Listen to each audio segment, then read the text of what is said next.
Olá, bom dia, seja bem-vindo à nossa aula, a primeira aula da segunda unidade de ciências, tá? Onde a gente vai conhecer um mundo totalmente invisível, que a unidade 3 ela vai falar sobre o mundo dos micro-organismos, tá?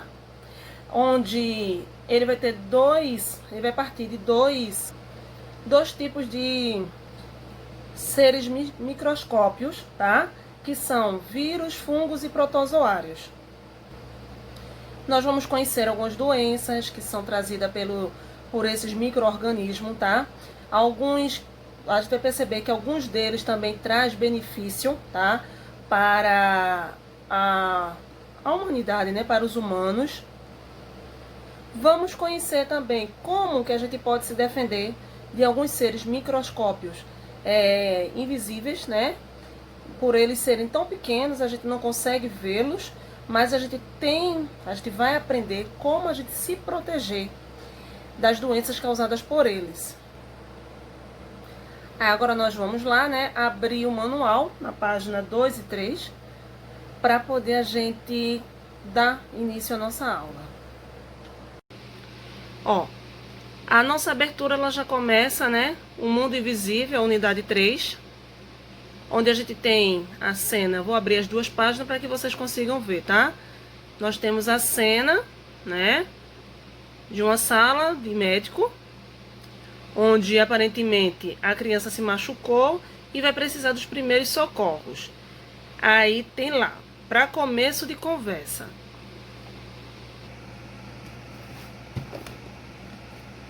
Ao tentar passar por um obstáculo, Elias caiu da sua cadeira de rodas.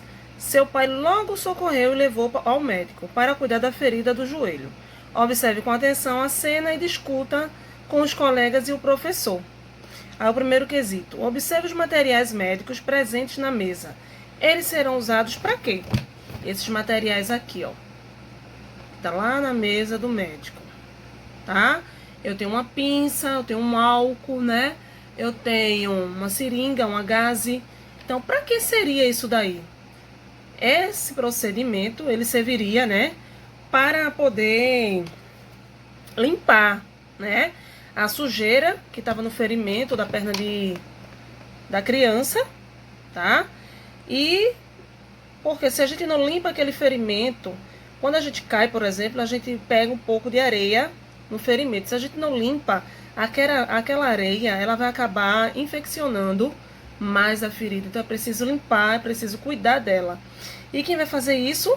O álcool, né? O álcool A70, a pinça, que é para tirar a sujeira e evitar maiores problemas, tá? No segundo quesito fala: a ferida no joelho de Elias está aberta. Quais são os riscos de uma ferida ficar assim? Qual o risco da criança não ir para o hospital ou não fazer os primeiros socorros, como a limpeza dessa ferida, a retirada da areia, né? E o curativo. Qual é o que vai ocasionar se ele não fechar essa ferida? Com a ferida aberta, ele pode trazer para o próprio corpo dele uma infecção, tá? Caso essa ferida não seja tratada. E como ela está aberta, o que vai acontecer? Vários micro-organismos vão entrar no seu corpo e vai prejudicar essa ferida. Então, o ideal seria fechar. Terceiro, micro-organismos como bactérias e fungos podem fazer mal às pessoas. Por quê? Alguns micro-organismos eles podem trazer sim, tá? Porque eles podem transmitir alguma doença. Então, a gente precisa ter cuidado. Quarto, existem micro-organismos que não fazem mal à saúde? Sim, existem vários micro-organismos que não traz problema nenhum para a saúde. Um deles, a gente tem os lactobacilos, que são encontrados nos leites fermentados que vocês tomam, tá? Que traz benefícios para a saúde. Então, não é todos os micro-organismos que faz mal para a saúde. Na página 4, eu tenho o capítulo 1, conhecendo os organismos microscópicos. Esses organismos, eles são tão pequenos que eles só podem ser vistos pelo aparelho chamado microscópio, tá? Que ele vai ser ampliado em muitas vezes a mais para poder conseguir ver. Elias machucou-se na queda com sua cadeira de rodas. Por sorte, Jairo, seu pai, estava por perto para ajudá-lo. O menino não entendeu por que o médico estava usando tantos materiais para tratar de um machucado no joelho. O médico estava de máscara, luvas, álcool e etc. Ao sair do hospital, decidiu perguntar ao pai: Pai, por que o médico precisou usar máscaras e luvas? E por que ele limpou meu joelho repetidas vezes? Elias, tudo isso foi para garantir a limpeza da ferida e impedir a ação de micro-organismos. Então veja, se ele não tivesse, né, ido até o hospital, porque tem feridas, tem ferimentos que às vezes é tão profundo que precisa realmente levar ao ponto, né, para poder fechar mais aquele ferimento.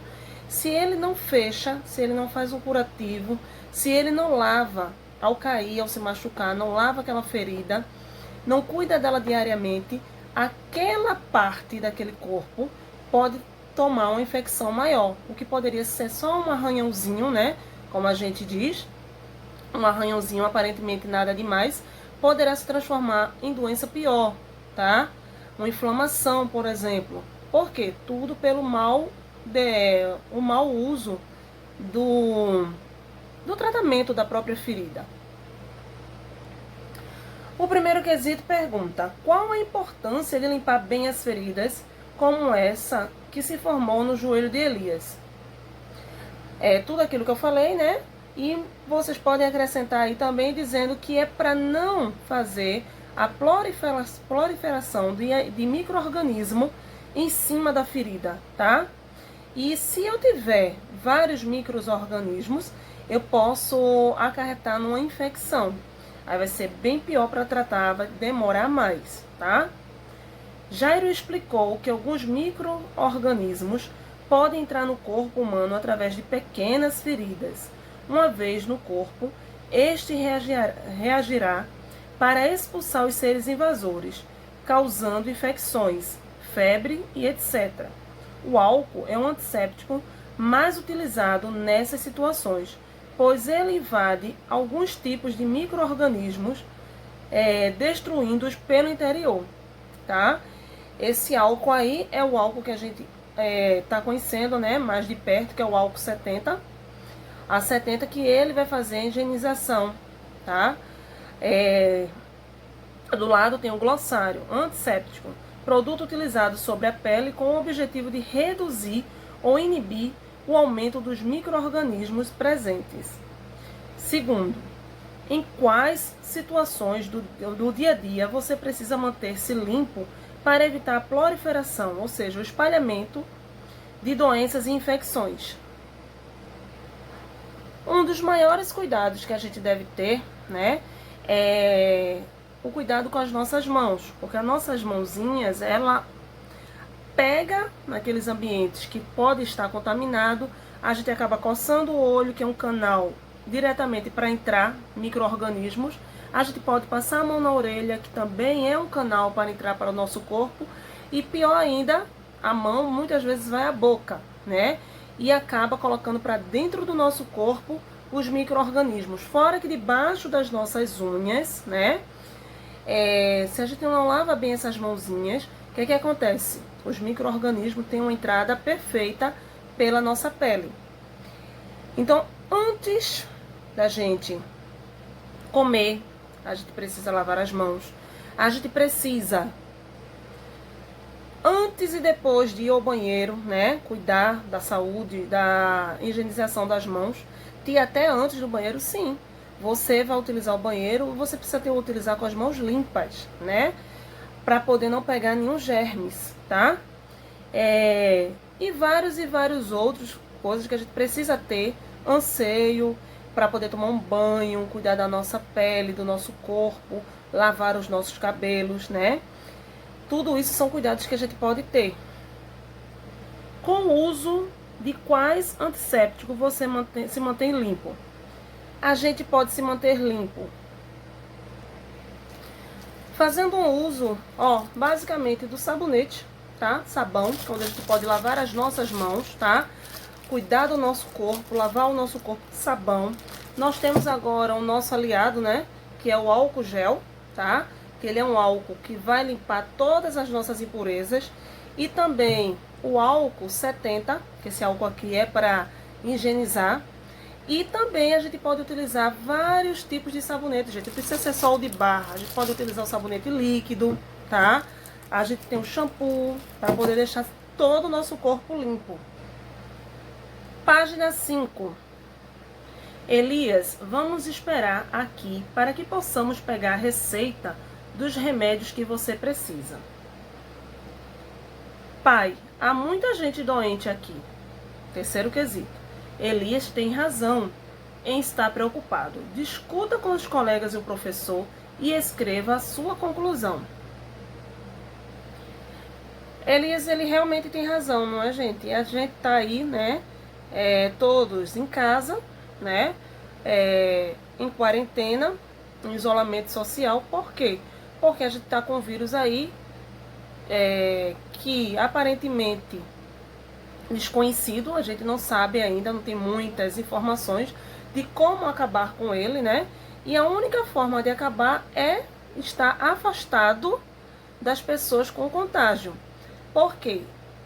Tem certas doenças, não é só o coronavírus, várias outras, que apenas pelo o contato que você tem ao sentar do lado da pessoa, a pessoa falar, aquelas gotículas de ar que saem daquela pessoa que está contaminada, que está com a doença, você pode se contaminar. Então Elias está certo aí. Nesse caso, né, aí ia ter que seria muito bom o uso da máscara, porque aí ele estaria protegido.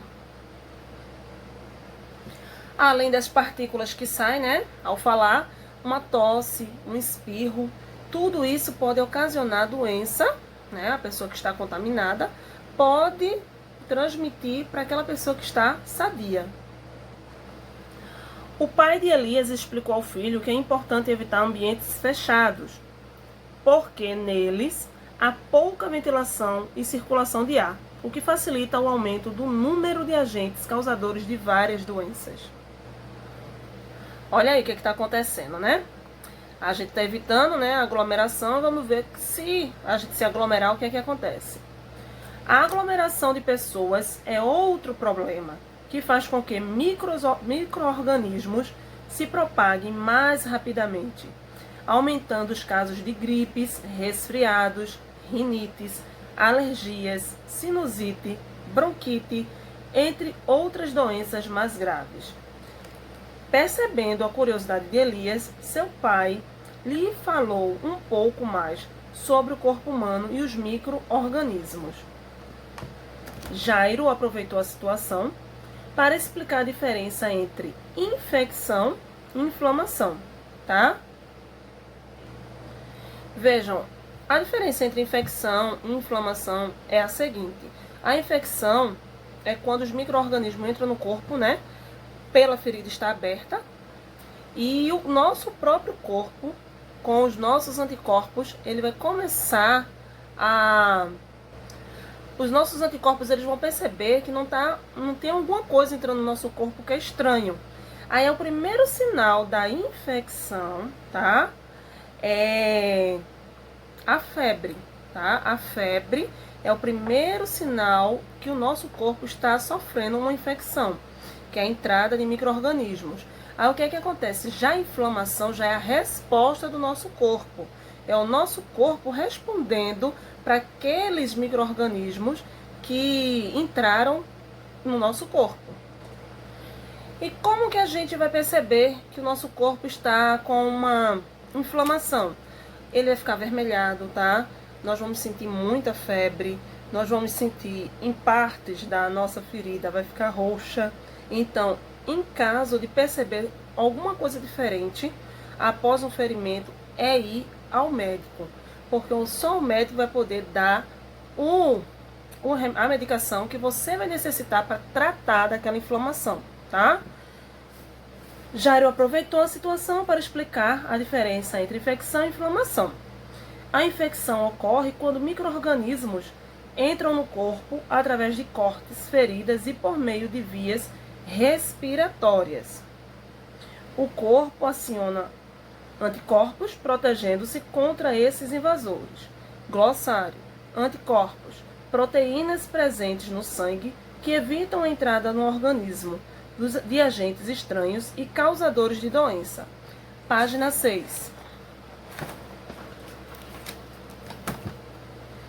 A inflamação é a própria resposta do organismo a cortes, feridas e qualquer tipo de agressão, sem que tenha havido a entrada de micro-organismos no corpo. Formam-se vermelhidão, inchaço, pele roxa e etc. Mas afinal, o que são os micro-organismos? Os micro-organismos, gente, eles são tão pequenos, tá? Eles são tão microscópicos que ele só pode ser visto por um aparelho chamado microscópio em laboratório. Se a gente botar a olho nu, a gente não consegue ver, tá? Entre os micro-organismos está os vírus, as bactérias, os protozoários, tá? As algas unicelulares, os fungos, tá? E a gente não consegue ver a olho nu. Tá aí o caso do coronavírus, que ninguém vê. A gente não sabe onde está o coronavírus, né? A gente sabe que ele existe e por ele ser tão pequeno, a gente não consegue enxergar. Mas, na medida que as pessoas pegam amostras de praça, de locais onde teve contato com pessoas, vai ser ampliado e vai ser visto ali a quantidade de micro-organismos encontrado ali, tá? Só pelo microscópio. Quais são os organismos microscópicos? O pai explicou para Elias que há um mundo invisível ao nosso redor, com muitos micro-organismos, ou seja, seres tão pequenos que não podem ser vistos a olho nu, mas somente com o auxílio de um microscópio. É o caso, por exemplo, das bactérias, dos vírus, de alguns tipos de fungos e dos protozoários. Por essa razão, esses seres são chamados de organismos microscópicos. Elias ficou imaginando quais e como seriam os organismos microscópicos. Veja as imagens que ele criou em sua cabeça referente a esses seres. Esta é as imagens que ele criou na mente dele, tá? Elias queria saber mais sobre os organismos microscópicos. Então Jairo explicou que as bactérias, os vírus, os fungos e protozoários podem ser bons ou maus, ou perigosos à saúde humana. Elias ficou pensando, na página 7, quinto quesito. Elias ficou pensando em exemplos de situações nas quais esses organismos podem atuar como bons, maus ou perigosos. Será que você consegue ajudá-lo? Ligue cada informação a seguir ao tipo de organismo correspondente. A primeira informação tem: geralmente não provocam doenças, mas alterações nos alimentos como mau cheiro, mau sabor e mau aspecto. Quem produz isso daqui são os organismos microscópicos maus, tá? Fazem com que as pessoas adoeçam e podem até matar. Quando eu tenho um organismo, tá, microscópico que pode fazer as pessoas ficarem doentes e até mesmo matar, eu tenho que chamar ele de organismos microscópicos perigosos, tá? Ajudam na digestão de alimentos, na elaboração de medicamento, como a penicilina, e na fabricação de certos alimentos, como o queijo e o iogurte. Aí, ele é um organismo microscópico bons, tá? Que foi o caso que eu falei para vocês do lactobacillus encontrado no leite fermentado. Eles são micro-organismos que são considerados bons, porque eles ajudam a saúde, tá? Para fazer o queijo, precisa fermentar o leite, né? O leite precisa passar pelo processo de pasteurização e esse processo vai produzir micro-organismos que são bons para a natureza, tá? As bactérias. Elias quer comer alguma coisa antes de irmos para casa? Sim, estou com muita fome. Então vamos lavar as mãos. Não quero que fiquemos doentes. Aprendi na escola que lavar as mãos evita certas doenças causadas por bactérias. Página 8. Elias tem razão. Dependendo da higiene do local, micro-organismos perigosos podem provocar doenças de origem alimentar, como a salmonelose, causada pela bactéria Salmonella, que pode causar diarreia volumosa com náuseas e vômitos. Essa doença é contraída. Há outras doenças que podem ser provocadas por bactéria, como a cólera, tá? E a tuberculose. A cólera, ela é transmitida ao ser humano pela ingestão de água ou alimentos contaminados. Quando chega ao intestino humano, a bactéria se reproduz muito e passa a liberar substâncias tóxicas. Essas substâncias atacam a parede do intestino, provocando diarreia. Já a tuberculose é transmitida, por exemplo, por meio de inspiração da poeira do ar. Essa bactéria se reproduz e se desenvolve nas áreas do corpo com muito oxigênio e, por esse motivo, desenvolve-se rapidamente nos pulmões, prejudicando esses órgãos do corpo humano. Para muitos desses males, existem antibióticos específicos que inibem o crescimento das bactérias. Aí vocês têm do lado, né? O vibrião causador da cólera, tá? O bacilo causador da tuberculose. No sexto quesito pergunta: os micro-organismos de que fala o texto acima podem ser considerados bons, maus ou perigosos à saúde humana? Por quê? Eles são considerados perigosos, né? Por eles trazerem doenças, tá? Infecções, e alguns deles podem levar até a morte. Então, por isso elas são bactérias perigosas.